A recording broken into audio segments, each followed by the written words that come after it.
নমস্কার, সুচন্দার রান্নাঘরে সবাইকে স্বাগত জানাই। আজকে দেখতে পাচ্ছেন কত বড় একটা শোল মাছ। এটা আমাদের পুকুর থেকে তুলে এনেছে। তো এই মাছ দিয়ে আমি আজকে শোল ভুনা বানিয়ে দেখাবো। তো মাছটা আমি এখন কেটে নিব। আপনারা পুরো ভিডিওটা স্কিপ না করে দেখতে থাকবেন, আশা করি আপনাদের ভালো লাগবে।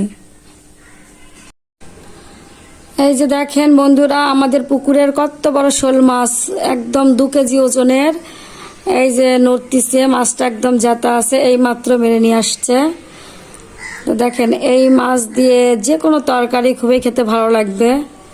টাটকা মাছের শোল মাছ দিয়ে ঝোল, ভুনা, কালিয়া, যে যা খাবেন সেটাই ভালো লাগবে। শোল মাছটা থেকে আমি আঁশগুলো ছড়িয়ে নিব। আর শোল মাছটা টাটকা আর পিচ্ছিল, জন্য ধরাও যাচ্ছে না। আমি এভাবে আগে শোল মাছটা আঁশ ছড়িয়ে নিই। বেশি করে ছাই নিতে হবে, তাছাড়া একদম পিছলে যাচ্ছে।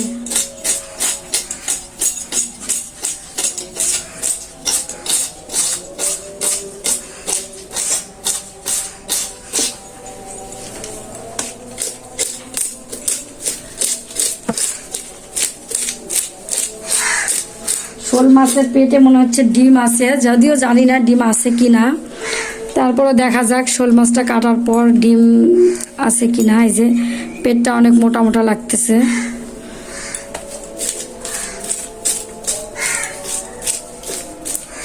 ছাই দিয়ে একদম শোল মাছটা কালো হয়ে গেছে, অবশ্য ধুলে পরিষ্কার হয়ে যাবে।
মাছটা ভালোভাবে ধুয়ে পরিষ্কার করে নিয়েছি।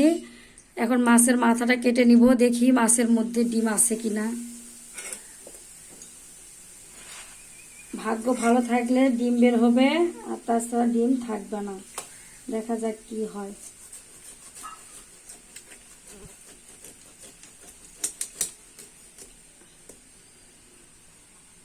এই যে দেখেন বন্ধুরা, খুব সুন্দর মাছের ডিম আছে। এই মাছের ডিমটা আমি আস্তে করে বের করে নিব। এই যে দেখেন কত বড় ডিম।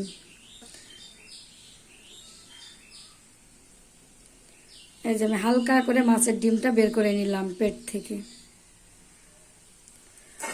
এখন আর মাছটা পিস করে নিব।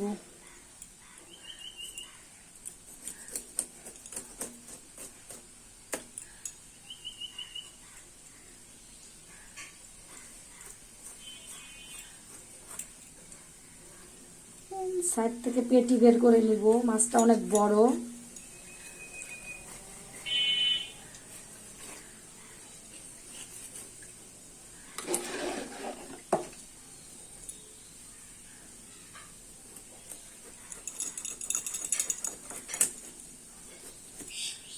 আমি এইভাবে পিসগুলো করে নিব।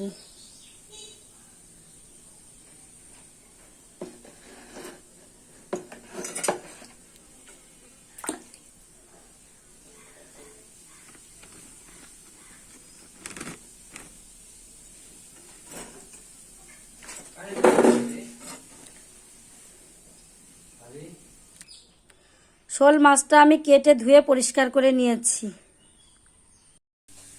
শোল মাছগুলো আমি লবণ হলুদ দিয়ে মেখে নিব। দিয়ে দিচ্ছি পরিমাণ মতো লবণ, হলুদ গুঁড়ো। এই যে দেখতে পাচ্ছেন শোল মাছের কত বড় মাথা। এই মাথাটা আজকে রান্না করব না, যেদিন লাউ নিয়ে আসবে সেদিন এই মাছের মাথা দিয়ে লাউ রান্না করব। আর লাউ দিয়ে শোল মাছ খেতে খুবই ভালো লাগে।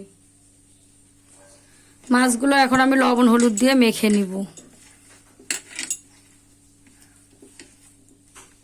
মাছগুলো আমি লবণ হলুদ দিয়ে ভালোভাবে মেখে নিয়েছি। কড়াই গরম হয়েছে। মাছগুলো ভাজার জন্য কড়াইতে তেল দিয়ে দিচ্ছি পরিমাণ মতো। তেল গরম হয়েছে,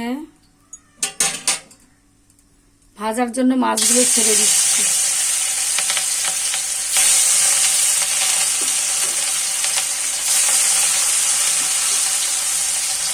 আমি অল্প অল্প করে মাছগুলো ভেজে নিব, আর মাছগুলো বেশি ভাজবো না, হালকা করে ভেজে নিব। শোল মাছটা আমি ভুনা করব, এই জন্য একদম কড়া করে ভেজে নিব না, হালকা করে ভেজে নিব।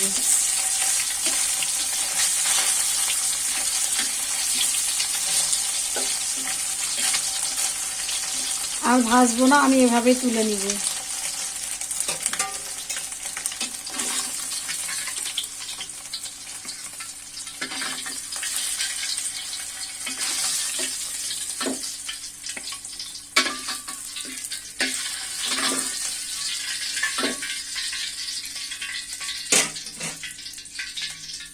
এভাবে আমি বাকি মাছগুলো ভেজে নিব। মাছ ভাজার তেলেই আমি রান্না করব মাছের ভুনা। আরও কিছুটা তেল আমি দিয়ে দিব। পেঁয়াজগুলো ছেড়ে দিব। কয়েকটা রসুনের কোয়া নিয়েছি, দিয়ে দিব। এখন আমি পেঁয়াজ আর রসুনটা ভালো করে ভেজে নিব।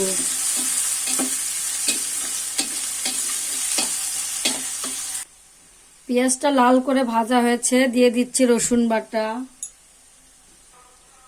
আদা বাটা, জিরা বাটা, সামান্য পরিমাণে গরম মশলা বাটা। এটা অপশনাল, আপনারা চাইলে দিতে পারেন, না চাইলে দেওয়ার প্রয়োজন নেই। লাল মরিচের গুঁড়ো 1 চামচ, হলুদ গুঁড়ো, স্বাদ মতো লবণ। সমস্ত মশলাগুলো আমি ভালোভাবে কষিয়ে নিব। যতক্ষণ পর্যন্ত না তেল ছেড়ে আসছে ততক্ষণ পর্যন্ত আমি মশলাগুলো ভালোভাবে কষাতে থাকব। মশলাগুলো ভালোভাবে কষানো হয়েছে, এখন দিয়ে দিচ্ছি সামান্য পরিমাণে জল। জল দিয়ে মশলাগুলো আবারও ভালোভাবে কষিয়ে নিব।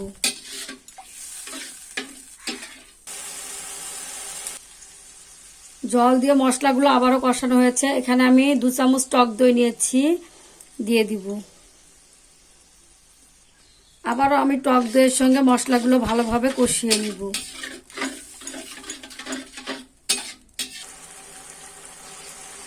টক দই দেওয়ার পর আবারও সুন্দর মশলা থেকে তেল ছেড়ে এসেছে। এখন আমি ভেজে রাখা মাছগুলো দিয়ে দিব।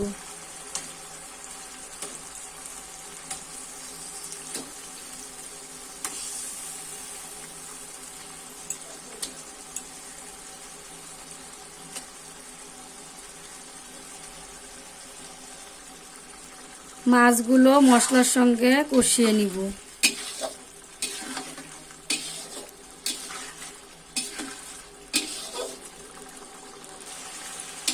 মাছগুলো একদম মশলার সঙ্গে সুন্দরভাবে কষানো হয়েছে, দেখতেই পাচ্ছেন। আবারও মাছ থেকে তেল একদম ছেড়ে এসেছে, আর কালারটাও খুব সুন্দর এসেছে। আর কষাতে হবে না। এখন আমি জল দিয়ে দিব।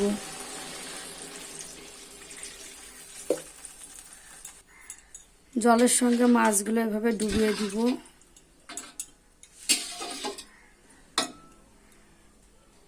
ঢাকনা দিয়ে ঢেকে দিব। 10 মিনিট পর ফিরে আসব। ঢাকনাটা তুলে দেখে নিব ঝোলটা ফুটছে। আবারও আমি ঢাকনা দিয়ে ঢেকে দিব। আবারও ঢাকনাটা তুলে নিব। দেখেন একদম মাছ থেকে তেল ছেড়ে এসেছে। যতটা জল দিয়েছিলাম সমস্ত জলগুলো শুকিয়ে গেছে। আর আমার মাছের ভুনাটা হয়েছে। এখন আমি নামিয়ে নিব।